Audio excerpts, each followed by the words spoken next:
அனைவருக்கும் வணக்கம். என் பெயர் கோஷிகாகிறது. இன்று நான் காமராசரை பற்றி ஒரு சில வார்த்தைகள் பேசப் போகிறேன். உலகத்தில் தினமும் பல பிறக்கிறார்கள், வாழ்கிறார்கள், நடிக்கிறார்கள்.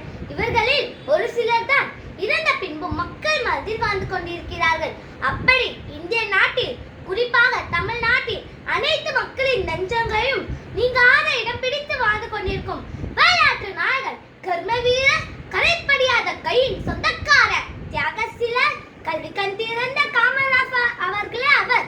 அக்காலத்தில் தாழ்ந்த சாதிக்காரன், உரிமையற்றவன் என்ற பெயரில் கல்வி மறுக்கப்பட்டது, மறைக்கப்பட்டது, மறுக்கடிக்கப்பட்டது. தடுக்கி விழுந்தால் தொடக்கப்பள்ளி, ஓடி விழுந்தால் உயர் நிலைப்பள்ளி என்று பட்டி தொட்டி எல்லாம் பள்ளிகளை திறந்து வைத்து இலவச கல்வியை ஏற்பாடு செய்தவர் நம் மாசற்ற மாணிக்கம் காமராசர். பணக்கார வீட்டு பிள்ளை பட்டு சட்டை போட்டு வருகிறார், பாட்டாளி மக்கள் பிள்ளை பாளைய சட்டை போட்டு வருகிறார்.